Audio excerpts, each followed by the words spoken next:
ప్రభుత్వం ఏమి చేయాలనుకుంటుంది, ఈ ప్రభుత్వం యొక్క ఆలోచన ఏంటి, ఈ ప్రభుత్వ భవిష్యత్తు కార్యరూపం ఏంటి, దాన్ని ఎలా ఆచరించాలి అనేది ఇందాక ఒక పాలేరు నియోజకవర్గంలో నియోజకవర్గ ప్రజలకి అధికారులతో పాటు డిస్ట్రిక్ట్ ఆఫీసర్స్ కలెక్టర్ గారు సిపి గారితో కూర్చొని చర్చించిన తర్వాత వారితో మాట్లాడటం జరిగింది. ప్రజాప్రభుత్వం ఇది, ఇందిరమ్మ రాజ్యం ఇది ఫ్రెండ్లీ ప్రభుత్వం. స్వేచ్ఛగా ఏదైతే 7వ తారీఖు మధ్యాహ్నం 1:04 ముఖ్యమంత్రి గారు కేబినెట్ మంత్రులు ప్రమాణ స్వీకారం చేసిన లగాయితూ ఇనప కంచెలతో బంధించిన ప్రగతి భవనం దగ్గర నుంచి లగాయితూ ప్రజలకు సెక్రటేరియట్లో సామాన్య ప్రజలకు ప్రవేశం లేని సందర్భం గత ప్రభుత్వంలో ఉన్న దానిని మరిపించే విధంగా తీసుకున్న నిర్ణయాలతో లగాయితూ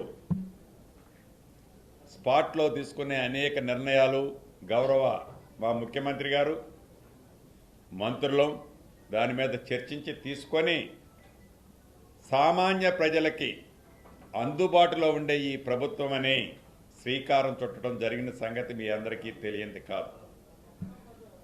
ఈ ప్రభుత్వం ఈనాడు చిత్తశుద్ధితో పనిచేయాలని, చిత్తశుద్ధితో పనిచేసే అధికారుల్ని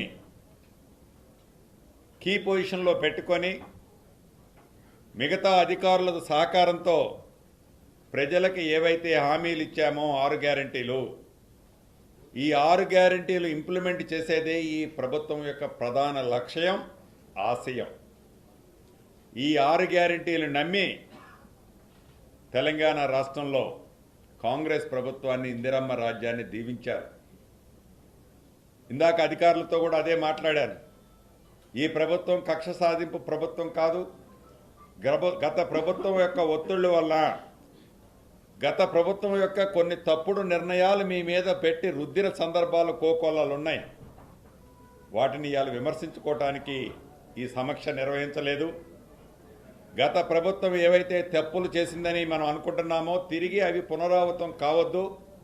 మీరు ఉద్యోగస్తులు, మీ మీద కక్ష సాధింపు ఈ ప్రభుత్వానికి లేదు, ఉండబోదు.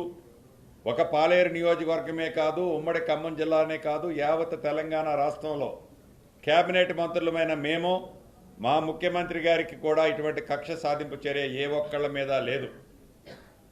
ప్రతిపక్షంలో ఉన్న, ఈనాడు ప్రతిపక్షంలో ఉన్న అన్ని రాజకీయ పార్టీల మీద, రాజకీయ పార్టీలకు సహకరించే నాయకుల మీద కూడా ఈ ప్రభుత్వానికి కక్ష సాధింపు లేదు. హౌజింగ్లో కూడా నేను గృహశాఖ మంత్రిని, రెవెన్యూ మంత్రిని, అదే రకంగా మీ మీడియా మంత్రిని కూడా. మీది కూడా మీ మనసులో ఒకటి ఉంది, నన్ను ఏం క్వశ్చన్ అడగబోతున్నారు, అడగముందే చెప్తా. తప్పకుండా గత ప్రభుత్వం మీకు ఏదైతే ఊరించిందో ఇళ్ల ప్లాట్లు ఇస్తున్నామని, ఈ ప్రభుత్వం ఊరించదు. మీకు స్వీట్ని తప్పకుండా మీ నోట్లో తినిపిస్తుంది, మీ తీయతనాన్ని మీ నోట్లో పెడుతుందని కూడా ఈ ప్రభుత్వ పక్షాన మీ మంత్రిగా నేను తెలియజేస్తున్నాను. ఒక్క మీ మీడియా మిత్రులకే కాదు, సామాన్య ప్రజలు అనేక ప్రాంతాల్లో, అనేక నియోజకవర్గాల్లో, అనేక గ్రామాల్లో చిన్న గూడు కూడా లేక విలవిలలాడుతున్నారు. వాళ్ళందరికీ కూడా ఒకటే మీ ద్వారా తెలియజేస్తున్నాను, విడతల వారీగా, అంటే ఈ రాబోయే 5 సంవత్సరాల్లోనే తెలంగాణ రాష్ట్రంలో ఇల్లు లేదు అనే, ఇల్లు కావాలి అనే వాళ్ళు లేకుండా ఉండే విధంగా ఈ ఇందిరమ్మ రాజ్యంలో ఒక ప్రణాళికలు తయారు చేస్తున్నా. ఆ ప్రణాళికని ఎట్టి పరిస్థితుల్లో ఆర్థికంగా ఎన్ని ఇబ్బందులు వచ్చినప్పటికీ ఆ ప్రణాళికని మాటలతో కాకుండా చేతలతో ఇంప్లిమెంటేషన్ చేస్తాం. ప్రతిపక్ష నాయకులకి ఒక్కటే చెప్తున్నాను, మీరు సహకరించకపోయారు, కానీ కారు కోతలు కుయ్యకండి, కొద్దిగా ఓపిక పట్టండి.